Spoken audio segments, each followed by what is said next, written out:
አዲስ አበባን በአንድ ቀን ውስጥ ላስጎብኛችሁ። ከታሪካዊ ቀበና የዲፕሎማሲ ማዕከላት እስከ ሾላ ገበያ እና ጉርዱ ሾላ ዘመናዊ ገጽታ፣ ዛሬ እነዚህ ሁሉ ቦታዎች በአንድ ቪዲዮ ውስጥ ያሳያችኋለሁ። ይህ ቪዲዮ የከተማው እውነተኛ ማንነት የሚያሳይ ነው። አብራችሁን ቆዩ። 4 ኪሎን አልፋችሁ ወደ ኮተቤ ወይም ወደ ላምበረት ስትሄዱ ሁልጊዜ የምትረግጡት ቀበና ሰፈር ከጀርባው ምን ያህል አስገራሚ ቦታዎች እንደያዘ ያውቃሉን? ይህ ሰፈር የመኪና ማለፊያ መስመር ብቻ አይደለም። ከአዲስ አበባ ጥንታዊ ኤምባሲዎች ጀርባ በከተማው እምብርት ላይ የሚገኙ አስገራሚ ታሪክ አዘል መኖሪያዎች የሚገኙበት እዚህ ቀበናና ዙሪያው ነው። ዛሬ ሰፈሩንና በዙሪያ ያሉትን አስደናቂ ቦታዎችን በአዲስ አይን እናያለን። አብራችሁን ቆዩ። አንደኛውን እውነታ እንይ። የቀበና ወንዝና ድልድይ አዲስ አበባ ከተመሰረተችበት ጥንት ዘመን ጀምሮ የከተማ ዋና ድንበርና የመገናኛ መስመር ነው። ሰፈሩ ስሙን ያገኘው በአጼ ምኒልክ ዘመን የመጡት የቀቤና ብሔረሰብ ተወላጆቹ መነሻ በማድረግ ነው ይባላል በአፈ ታሪክ። ዛሬ ይህ ድልድይ 4 ኪሎን ከኮተቤና ከላምበረት መስመር ጋር የሚያገናኝ እጅግ በጣም ቁልፍ የትራንስፖርት መገጣጠሚያ ሆኗል። በየቀኑ በሺዎች የሚቆጠሩ መኪኖች የሚተላለፉበት የከተማ ዋና የልብ ትርታ ነው። አሁን ደግሞ ወደ ዙሪያው እንሄዳለን። ከቀበና ሰፈር ጎን ለጎን የሚገኝ ግዙፍና ታሪካዊ የሩሲያ ኤምባሲ ነው። የቀበና ሰፈርና ዙሪያዎቹ ዛሬ ሙሉ በሙሉ እየተቀየሩ ነው። በአንድ በኩል ያሉት ጥንታዊ ትላልቅ ዛፎች የድሮዋን የአዲስ አበባን ትውስታ ሲያሳዩን፣ በሌላ በኩል ደግሞ የሚበሩት መኪኖችና አዳዲሶቹ ህንፃዎች ሰፈሩ ምን ያህል በፍጥነት እየዘመነ እንደሆነ ያሳያሉ። ታሪክና ዘመናዊነት በአንድ ላይ የተገናኙበት ልዩ ሰፈር ነው ቀበና።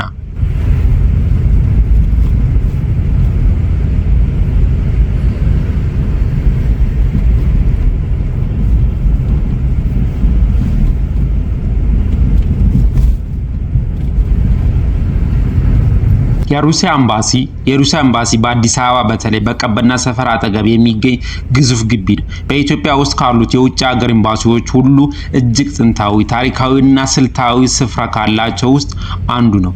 ይህ ዛሬ የሩሲያ ኤምባሲ ያረፈበት ሰፊና ለምለም መሬት በጥንት ዘመን የአጼ ምኒልክ ታማኝ የጦር አዛዥና የቅርብ ዘመድ ለነበሩት ለራስ ወልደ ጊዮርጊስ አቦይ በኋላም የነገስታት ንጉስ ተብለው በደጃዝማችነትና ራስነት ማዕረግ ለገዙ ታላቅ ሰው የተሰጠ ርስት ነበር። ራስ ወልደ ጊዮርጊስ ወደ ሌላ ክፍለ ሀገር ሲዘዋወሩ ግቢው ለአጼ ምኒልክ የልጅ ልጅ አልጋ ወራሽ ለነበሩት ለልጅ ኢያሱ ተሰጠ። ልጅ ኢያሱ በስልጣን ዘመናቸው ይህንን የቀበና አካባቢ ግቢ እንደ ዋና መቀመጫቸውና ቤተ መንግስታቸው አድርገው ተቀምጠውበታል ይባላል። ኢትዮጵያውያንና ሩሲያን በወቅቱ የሩሲያ ኢምፓየር የረጅም ዘመን ዲፕሎማሲ ግንኙነት አላቸው። በተለይ በአድዋ ጦርነት ወቅት ሩሲያ ለኢትዮጵያ የሕክምናና የጦር መሳሪያ ድጋፍ አድርጋለች። ይህንን ወዳጅነት ለማጠናከር በአጼ ምኒልክና በንግስተ ዘውዲቱ ዘመን የተጀመረው የቦታ ስጦት በኋላም በሶቪየት ህብረት ዘመንና በደርግ ዘመን መንግስት ይበልጥ ጠንክሯል። ግዙፍና ለምለሙ የልጅ ኢያሱ ግቢ ለሩሲያ መንግስት በቋሚነት እንዲያገለግል ተሰጠ። የሩሲያ ኤምባሲ ግቢ ከአጥር ውጭ ሆኖ ሲታይ ራሱ የሚለየው በታላላቅና ጥንታዊ በሆኑ የባህር ዛፎችና ጥቅጥቅ ያሉ እጽዋቶች የተከበበ በመሆኑ ነው። ልክ በከተማው እምብርት ላይ እንዳለ ትንሽ ደን እንበል። ይህ ጥቅጥቅ ያለ ደንና የቦታው ስፋት ኤምባሲው በቀበና ላይ ልዩ ግርማ ሞገስ እንዲኖር አድርጎታል። በአዲስ አበባ ምስረታ መጀመሪያ አካባቢ በ19ኛው ክፍለ ዘመን መገባደጃ 4 ኪሎ፣ 5 ኪሎና 6 ኪሎና ወደ ቀበና ወይም እንጦጦ የሚወስዱት መስመሮች የቤተ መንግስት የቅርብ መተላለፊያ ነበሩ። የውጭ ሀገራት ኤምባሲዎች እንደ ብሪታንያ፣ ፈረንሳይና ሩሲያ ሰፊና ለምለም ቦታ እንዲሁም ንጹህ አየር ፍለጋ ወደዚህኛው የከተማዋ ክፍል እንዲሰፍሩ ተደረገ።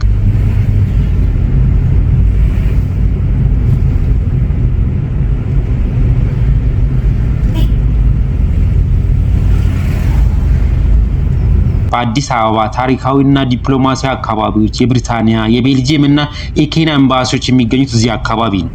የብሪታንያ ኤምባሲ በአዲስ አበባ ረጅምና ድራማዊ ታሪክ አለው። ብሪታንያ በአዲስ አበባ በይፋ የተወከለችው እንደ አውሮፓውያን አቆጣጠር በ1896 ነው። አጼ ምኒልክ ለአዲሱ የብሪታንያ ኤጀንሲ በወቅቱ ኤምባሲ ሳይሆን ኤጀንሲ ነበር። ከአዲስ አበባ ከተማ ሰሜን ምስራቅ አቅጣጫ ከእንጦጦ ተራራ ግርጌ አንድ ጋሻ መሬት ሰጥቷቸው ነበር። የመጀመሪያ መኖሪያ በ1900 ዓ.ም አካባቢ 8 ባህላዊ የሳር ክዳኖች ቤቶች ተገንብተው ነበር። በአሁኑ ወቅት የኤምባሲው ግቢ ብዙ ዘመናዊ ህንፃዎች ቢይዝም ጥንታዊ አሻራው ግን አሁንም አለ። ብሪታንያ በአዲስ አበባ መሬት ያገኘው አጼ ምኒልክ ለከተማዋ አዲስ ስቅር ባወጡ ወቅት ሲሆን ከአንድ ክፍለ ዘመን በላይ በአንድ ቦታ ላይ መቆየቱ የዲፕሎማሲ ግንኙነታችንን ዋነኛው ምስክር ነው። ቤልጂየም ቤልጅየም ከኢትዮጵያ ጋር የረጅም ጊዜ የንግድና የልማት ግንኙነት አላት። ኤምባሲው በአሁኑ ወቅት በኮሞሮስ ጎዳና ወይም ደግሞ በቀበና አካባቢ ይገኛል። ቤልጅየም በኢትዮጵያ የምታደርገው እንቅስቃሴ በዋናነት በልማት፣ በሰብአዊ እርዳታና በባህላዊ ልውውጥ ላይ ያተኮረ ነው። ይህ የኮሞሮስ ጎዳና አካባቢ የበርካታ ኤምባሲዎች መሰባሰቢያ በመሆኑ ቤልጅየም በአዲስ አበባ ዲፕሎማሲያዊ ካርታ ላይ ያላት ስፍራ ጉልህ ነው። ኬንያ ከኢትዮጵያ ጋር ረጅም ድንበር የምትጋራና በምስራቅ አፍሪካ የቅርብ አጋር ናት።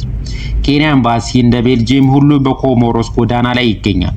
ኬንያ እና ኢትዮጵያ በተለይ የአፍሪካ ህብረትና የተባበሩት መንግስታት የልማት ፕሮግራሞች ላይ በጋራ የሚሰሩ በመሆናቸው የኤምባሲው ስፍራ ለዚህ የፖለቲካ ትስስር ማዕከል ሆኖ ያገለግላል። የኬንያ ኤምባሲ በአዲስ አበባ መኖሩ የኢትዮጵያና የኬንያ የቆየ ፖለቲካና የባህል ትስስር የሚያሳይ ትልቅ ምሳሌ ነው።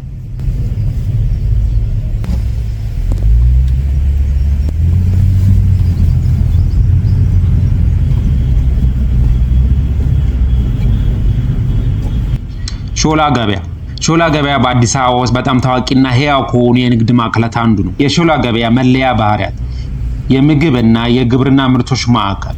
ሾላ ገበያ እንደ እንስሳት፣ ቆጮ፣ ቅቤ፣ ጥሬ ስጋ፣ የቅመማ ቅመም ዘሮችና የባህል ልብሶች በብዛት የሚሸጡበት ቦታ ነው። በተለይ ትኩስና የሀገር ውስጥ ምርቶች ለመግዛት ብዙ ሰው ይሄድበታል። ቦታው በሰዎች እንቅስቃሴ፣ በሻጮች ጥሪና በገበያ ድምቀት የተሞላ ነው። ሾላ ገበያ የንግድ ቦታ ብቻ ሳይሆን ሰዎች የሚገናኙበት፣ የሚወያዩበትና በከተማ ውስጥ ምን አዲስ ነገር አለ በማለት ወሬ የሚለዋወጥበት ማህበራዊ ማዕከል ነው። ሾላ ገበያ ማለት የከተማ ሆድ ማለት ነው። እዚህ ቦታ ላይ የምታገኙት የቅቤ መዓዛ፣ የቆጮ ድምቀትና የሰዎች መተሳሰብ፣ ይሄ ነው የዛሬዋ የአዲስ አበባ እውነተኛ ማንነት።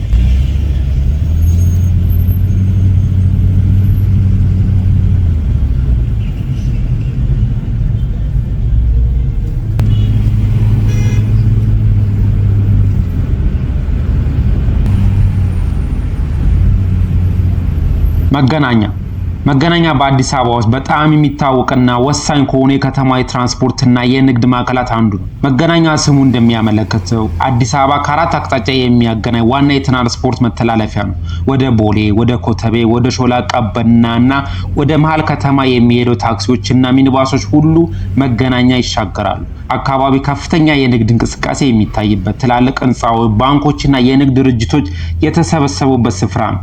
መገናኛ እንደ አንድ ትልቅ የሰው ልጅ መገናኛ ቦታ በየቀኑ በሺዎች የሚቆጠሩ ሰዎች የሚሳሳቡበት፣ የሚገናኙበትና ተጫውተው የሚለያዩበት ቦታ በመሆኑ ለከተማዋ የሰው ልጆች ታሪክ ምርጥ ማሳያ ነው።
ጉርድ ሾላ በአዲስ አበባ በከፍተኛ ፍጥነት በማደግ ላይ ያለ የከተማዋ ዘመናዊ ገጽታ የሚያንጸባርቅ ቁልፍ ሰፈር ነው። ጉርድ ሾላ አዳዲስ ህንፃዎች፣ ሰፊ መንገዶችና ንጹህ አካባቢ ስላለው ብዙውን ጊዜ ከከተማዋ ሌሎች ክፍሎች ለየት ብሎ ዘመናዊ የከተማ ስሜትን ይፈጥራል። ከቤቶች ባሻገር ጉርድ ሾላ በውስጡ የበርካታ ቢሮዎች፣ የንግድ ድርጅቶችና ዘመናዊ አገልግሎቶችን የያዘ ነው። ይህም ሰፈሩን ከባህላዊ አኗኗር ወደ ዘመናዊ የከተማ ህይወት የሚያሸጋግር ድልድይ አድርጓል። መገናኛ ከሴሚሲና ከሀያት መስመር ጋር የሚያገናኝ በመሆኑ በከተማዋ ሰሜን ምስራቅ ክፍል በጣም ተፈላጊ ሰፈር ነው።